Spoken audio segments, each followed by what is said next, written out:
नमस्कार। किसान यदि परंपरागत खेती को छोड़कर प्रगतिशील खेती अपनाए और सरकार द्वारा चलाई जा रही योजनाओं का ठीक ढंग से लाभ उठाए, तो किसी एक सरकारी नौकरी या किसी उद्योग से भी ज़्यादा आय अर्जित कर सकता है। एक किसान 1 एकड़ से पॉली हाउस में 7 से 8 लाख रुपए सालाना कमा सकता है। हम पहुंचे हैं गांव दुब्बल में। इस गांव में नेट हाउस की शुरुआत करने वाले बलकार आर्य के खेत में हम खड़े हैं। उनसे बात करेंगे कैसे उन्होंने शुरुआत की थी और आज वो किस मुकाम पर पहुंचे हैं। हम आपको बता दें कि 1 एकड़ से उन्होंने नेट हाउस लगा करके यह काम शुरू किया था। आज जो है वो 8.5 एकड़ में नेट हाउस लगा करके खीरे का उत्पादन कर रहे हैं और पंजाब के अनेकों शहरों में इनका खीरा सीधा सप्लाई होता है। हम इनसे बात करेंगे कि अ, किस प्रेरणा के साथ उन्होंने यह शुरुआत की थी और आज किस तरह से वो ये प्रगतिशील खेती जो है कर रहे हैं और दूसरे किसानों के लिए भी नज़ीर बने हुए हैं। हाँ जी, राम राम भाई। जी, नमस्ते जी। क्या आप पहले अपना नाम बताएं? आर्य बलकार। जी बताइए कि आप ने ये जो पहले तो नेट हाउस के बारे में बताइए, क्या तकनीक है इसमें? दूसरी जो खेती होती हैं उसके विपरीत इसमें उसके अलग क्या फायदे हैं इसको अपनाने से? किसान को कैसे लाभ हो सकता है? देखिए, एक तो इसमें जैसे संरचना दी गई है, इसमें फसल खराब नहीं होती है, जैसे बरसात होती है या तेज़ हवा, तूफ़ान आते हैं, कोई ओलावृष्टि है, इसमें बहुत कम नुकसान की संभावना रहती है। और एक स्ट्रक्चर दिया गया है जिसमें बेल ऊपर की तरफ जा कर के और बिल्कुल सुरक्षित रहती है और इसमें हम जो हमारा उत्पादन है बाहर की अपेक्षा हम 20 गुना ज़्यादा इसमें बाहर के खेत से ले सकते हैं। जो ओपन खेतों में प्रोडक्शन होती है, मतलब उस खेत के मुकाबले जो ये कवर होता है खेत, उसमें 20 गुना तक ज़्यादा आप बता रहे हो प्रोडक्शन हो जाता है। जी, बिल्कुल, इससे जो हमारे जैसे बाहर हमारे गेहूँ और जीरी लगभग 50 मण होती है इसमें, यानी कि 20 क्विंटल होती है और इसमें लगभग हम एक फसल 1000 क्विंटल तक हम इसमें ले सकते हैं, गर्मियों की फसल जो खीरे की है। सर्दियों में लगभग ये 300-400 क्विंटल रहती है सर्दियों में और गर्मियों में 800 से 1000 क्विंटल तक हम इसमें उत्पादन लेते हैं। तो खीरे के अलावा और कौन-कौन सी इसमें फसल हो सकती है? इसमें जैसे शिमला मिर्च और टमाटर, बैंगन है, सभी क्रॉप्स लगभग इसमें हम ले सकते हैं और इसमें ज़्यादातर हम यहाँ पर खीरे की ही फसल ले रहे हैं क्योंकि ये थोड़ा ईज़िली हो गया और सबको इसका ज़्यादा पता चल गया भई ज़्यादा इसमें बर्डन वाली बात नहीं है, थोड़ी ईज़ी है और फसलों के मुकाबले ये। नहीं, इसमें हम धान और गेहूँ भी उगा सकते हैं? जी, बिल्कुल उगा सकते हैं लेकिन उसके लिए हमें इतने महँगे स्ट्रक्चर की ज़रूरत नहीं है, वो तो हम बाहर भी कर सकते हैं। इसमें ताकि हम बेल वाली सब्ज़ी इसमें ज़्यादा फ़ायदेमंद रहती है ताकि वो बेल के साथ ऊपर चढ़ के और प्रोडक्शन हमें ज़्यादा दे। क्योंकि बाहर बेल वाली सब्ज़ी बरसात आते, ओले आते तो वो खराब हो जाती है बिल्कुल।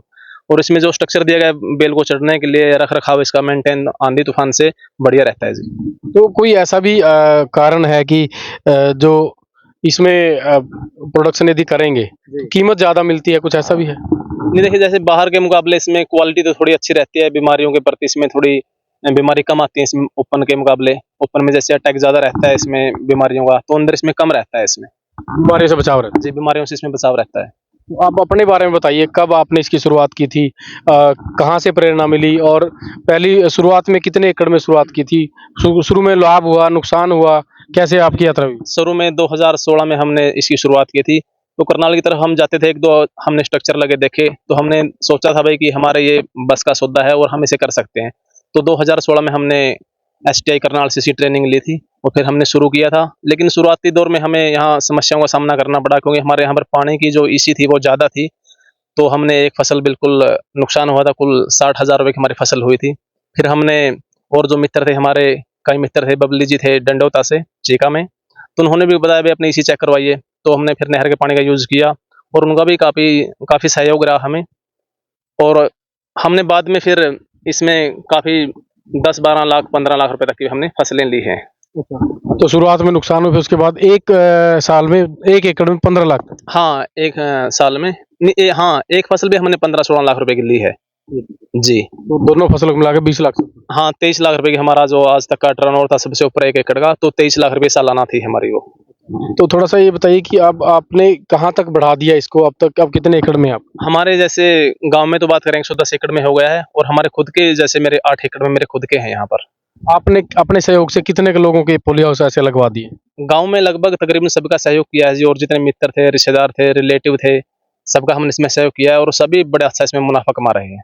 थोड़ी प्रक्रिया बताइए कि यदि कोई चाहे नए शुरुआत करना इसकी, वो कहाँ जाए, कहाँ से इसका फॉर्म मिलता है, कैसे सब्सिडी मिलती है? सरकार की जो योजना है, पता लगा कि सरकार की बड़ी भारी सब्सिडी है और सरकार इसमें खूब मदद करती है। पूरी प्रक्रिया बताएं ताकि कोई लोग शुरुआत करना चाहे शुरू कर ले। हाँ, जैसे हमारे कैथल में हॉर्टिकल्चर डिपार्टमेंट है जी, एज आर्ट स्कूल के बराबर में है, तो वहाँ पर जाकर हम इसका पता कर सकते हैं। और वैसे तो ये 20 लाख रुपए का स्ट्रक्चर है सारा, और इसमें गवर्नमेंट जो लगभग 11-12 लाख रुपए किसानों को अनुदान दे रही है, और 7-8 लाख रुपए किसान के इसमें लगते हैं।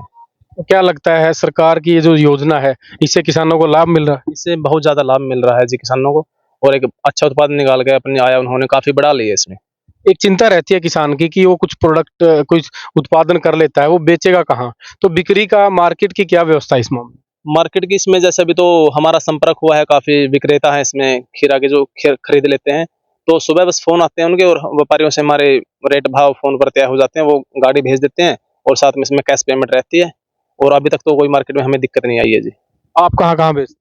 हम जैसे मलोट, बठिंडा, दिल्ली, हिसार, लुधियाना, अमृतसर, सभी जगहों पे जहाँ भी हमें भाव अच्छा मिलता है, तो हम सुबह फ़ोन पे पता कर लेते हैं और वहाँ हम सीधा भेज देते हैं जी। तो ये आपने खीरा उगाया है सारे उसमें, खीरे के अलावा और कौन-कौन सी फसल आपने उगा चुके हैं जिसमें कुछ बाकी सामान्य जो ओपन वर्ग में उगाते हैं उनमें फ़र्क रहा हो? हमने जैसे ट्रायल के तौर पर इसमें शिमला मिर्च भी लगा कर देखी है, और टमाटर भी हमने 1-1, 2-2 बेड ही अभी लगाए हैं। लेकिन कई मित्र हैं हमारे जैसे कैथल में या बाहर करनाल में, सोनीपत में, वो शिमला मिर्च का उत्पादन भी लेते हैं, कई टमाटर का भी लेते हैं। लेकिन हमारे यहाँ पर मोस्टली खीरा ही लेते हैं जी गाँव में। अपने यहाँ मतलब खीरा ठीक-ठाक प्रोडक्शन हो जाता है? हाँ, खीरा की प्रोडक्शन ठीक है। जैसे हमारे गेहूँ में हमें ज़्यादा मेहनत नहीं करनी पड़ती, जीरे में, धान में हमें मेहनत करनी पड़ती है। इसलिए खीरे में हमें कम मेहनत करनी पड़ती है, और समझ में भी आ गया है इसके भई कैसे क्या करना है, कब करना है।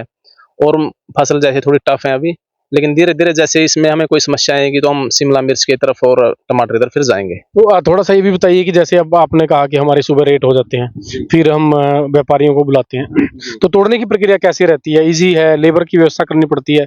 कैसे कितने घंटे में लोग तोड़ देते हैं और एक गाड़ी कितने एक रात में 2 दिन में भर जाती है? जैसे इसमें 4 मज़दूर और लगभग 20-25 क्विंटल खीरा एक दिन में तोड़ देते हैं, और गाँव में इसमें जैसे मज़दूर वर्ग है, उसको भी काफ़ी 400-500 व्यक्तियों को रोज़गार मिला हुआ है, और उनका भी काम बड़ा अच्छा चला हुआ है। तो आपके जो गाँव में अकेले गाँव में पॉली हाउस से 400 लोगों को 500 लोगों को अलग से रोज़गार मिला है? जी, बिल्कुल, इसमें 400-500 व्यक्तियों को रोज़गार मिला है, और जो पास के गाँव हैं, सीणंद है जैसे, और सजुम्मा है, गुणा है, कुराड़ है, हाँ, कुराड़ है, सभी वहाँ से आस-पास से लेबर आती रहती है, और उनका भी अच्छा है बिल्कुल। तो आप चलो क्या मानते हैं कि जो ये परंपरागत खेती छोड़कर यदि किसान इस तरफ आए, तो इनकम भी बढ़ सकती है और रोज़गार भी सृजित होगा? जी, बिल्कुल, अगर किसान अपनी परंपरागत खेती को छोड़ के, जैसे 5-6 एकड़ किसान है, अगर 1 एकड़ में वो नेट हाउस लगाता है, तो उसकी आमदनी काफ़ी बढ़ जाती है। मैं कहता हूँ 10, 15 और 20 गुना तक भी इसकी आमदनी बढ़ सकती है, बिल्कुल। हम कई बार देखते हैं गाँव में जो किसान हैं, जो युवा किसान हैं, वो धान और गेहूँ के चक्कर से बाहर नहीं निकलते और फिर कहते हैं कि खेती घाटे का सौदा है और शाम को सुबह उनके खर्चे, मोटरसाइकिल, मोबाइल बहुत सारे होते हैं और फिर ये खेती का रोना रोते हैं कि खेती में कमाई नहीं है। तो आप उन ऐसे किसानों को क्या अपील करेंगे, क्या आह्वान करेंगे कि अपनी इनकम भी बढ़ा सकते हैं और रोज़गार देने वाले बन सकते हैं? जी, बिल्कुल, देखिए जो मैंने कहा अभी, भई जिसके पास 4-5 एकड़ है, वो 1 एकड़ में या 2 एकड़ में खुले में सब्ज़ी करे, 1 एकड़ में नेट हाउस लगाए, और एक में अपनी गेहूँ, जीरी की फसल करे, तो बिल्कुल वो अच्छी इसमें कमाई कर सकता है। और देखो, अगर आज का जो युवा है, नशे की तरफ बढ़ रहा है, हुक्का पीता रहता है, वो शराब की ओर जा रहा है, ताश खेल रहा है, तो उसको देखो इन बातों की दिक्कत आएगी। लेकिन जो परंपरागत खेती से थोड़ा हट के, भई थोड़ी परंपरागत भी करे वो साथ में, और साथ में मॉडर्न की तरफ भी आए, तो उसमें देखो हम 10-15 गुना अपनी इनकम बढ़ा सकते हैं। तो डिपार्टमेंट ने की अवार्ड वगैरह भी आपको बुलाया कहीं आपकी? नहीं, डिपार्टमेंट का जैसे 1-2 बार कहाँ पर सम्मेलन होता है तो बुलाते हैं, थोड़ा अपना रखने के लिए भी, आपको कैसे इसमें क्या समस्याएँ हैं और कैसे आपने लाभ कमाया। तो मैं 2-3 बारी वहाँ पर डिपार्टमेंट के बुलाने से गया हूँ। कोई टारगेट भी होता है जिले में कितने पॉली हाउस सरकार 1 साल में देने होते हैं कि कई बार आवेदन ज़्यादा आ जाते हैं या कोई टारगेट नहीं है जितने मर्ज़ी आओ? नहीं, इसमें टारगेट तो रहता है, गवर्नमेंट की जो स्कीमें होती हैं, हॉर्टिकल्चर डिपार्टमेंट के पास जो आते हैं, और कुछ होता है आंकड़ा। अब की बार जैसे कैथल डिस्ट्रिक्ट में 50 नेट हाउस आए हैं, 100 नेट हाउस आए हैं। अब की बार जैसे बजट कम आया था, पिछली बार बजट काफ़ी ज़्यादा था। तो सरकार से भी क्या अपील करेंगे इस संदर्भ में जो किसानों की रुचि बढ़ती जा रही है? देखिए, गवर्नमेंट ने अच्छा काम किया है ये, जो किसानों को सब्सिडी दिया। अगर किसानों को ये अनुदान ना मिल पाता, तो हम लोग भी ये कार्य शायद ना कर पाते। तो अगर गवर्नमेंट अनुदान देगी, तो किसान की आमदनी बिल्कुल इसमें बढ़ेगी, और किसान को और मजदूर को दोनों को इसमें रोजगार के अवसर अधिक मिलेंगे। धन्यवाद भाई। तो आप जो है देख सकते हैं, ये एक बड़ा जीता जागता उदाहरण है किसानों के सामने। जो किसान ये कहते हैं कि खेती घाटे का सौदा है, वो किसान परंपरागत खेती के साथ साथ आधुनिक खेती अपनाएं और सरकार की जो योजनाएं हैं उनका सही समय पर लाभ उठा करके, विशेषज्ञों की सलाह लेकर के आधुनिक खेती करें, तो किसान जो है अपना रोजगार भी बढ़ाएगा और रोजगार देने वाला भी बन सकता है। इस वीडियो को ज़्यादा से ज़्यादा शेयर और लाइक करें ताकि ज़्यादा से ज़्यादा किसानों तक यह बात पहुंच सके।